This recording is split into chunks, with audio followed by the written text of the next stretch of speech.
Israel imeanzisha operesheni yake ya kijeshi dhidi ya Iran kwa kufanya mashambulizi mapya ya anga yaliyolenga maeneo mbalimbali ya kijeshi katika eneo la Magharibi na katikati mwa taifa hilo, saa chache baada ya Iran kurusha makombora kuelekea kaskazini mwa Israel. Tukio hilo limeongeza kwa kasi hofu ya kuingia katika awamu mpya ya mapambano ya wazi kati ya mataifa hayo mawili ambayo kwa muda mrefu yamekuwa katika mvutano wa kisiasa na kijeshi na kiintelijensia.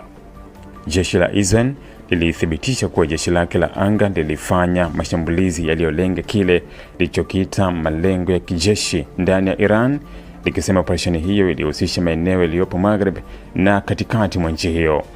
Hata hivyo, jeshi hilo halikutoa mara moja taarifa kamili kuhusu aina silaha zilizotumika, ukubwa wa operesheni wala idadi kamili ya maeneo yaliyolengwa, huku likisema maelezo zaidi yatatolewa baadaye kadri tathmini ya operesheni inavyoendelea.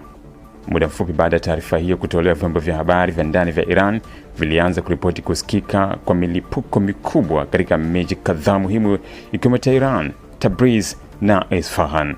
Wakazi katika baadhi ya maeneo walidai kusikia sauti za mifumo ya ulinzi wa anga ikifanya kazi usiku, huku baadhi ya video zilizosambazwa mitandaoni zikionyesha mwanga wa milipuko angani na moshi katika maeneo fulani ya miji hiyo. Hata hivyo, mamlaka za Iran hazikutoa mara moja tathmini rasmi kuhusu kiwango cha uharibifu au idadi ya majeruhi walioweza kusababishwa na mashambulizi hayo. Kwa mujibu wa taarifa kutoka upande wa Iran, Israel ilidaiwa kushambulia takriban maeneo 15 tofauti ndani ya taifa hilo, jambo linaloashiria kuwa huenda operesheni hiyo ilikuwa pana zaidi kuliko mashambulizi ya kawaida ya kulenga eneo moja au mawili. Ripoti mbalimbali zilieleza kuwa maeneo yaliyoshambuliwa yalikuwa na umuhimu wa kijeshi au kimkakati, ingawa uthibitisho moja kwa moja kutoka mamlaka za Irani uliendelea kusubiriwa. Upande wake, kikosi cha walinzi wa mapinduzi ya Kiislamu ya Iran IRGC kilitoa taarifa kikisema kuwa Israel ilifanya mashambulizi hayo kwa kutumia makombora ya ballistic yaliyorushwa kutoka angani, madai yaliyoripotiwa na shirika la habari la serikali ya Iran. Kauli hiyo ilisisitiza kuwa mifumo ya ulinzi wa anga ilikuwa ikifanya kazi kukabiliana na vitisho hivyo na kwamba uchunguzi kuhusu madhara hali halisi ya mashambulizi ulikuwa unaendelea.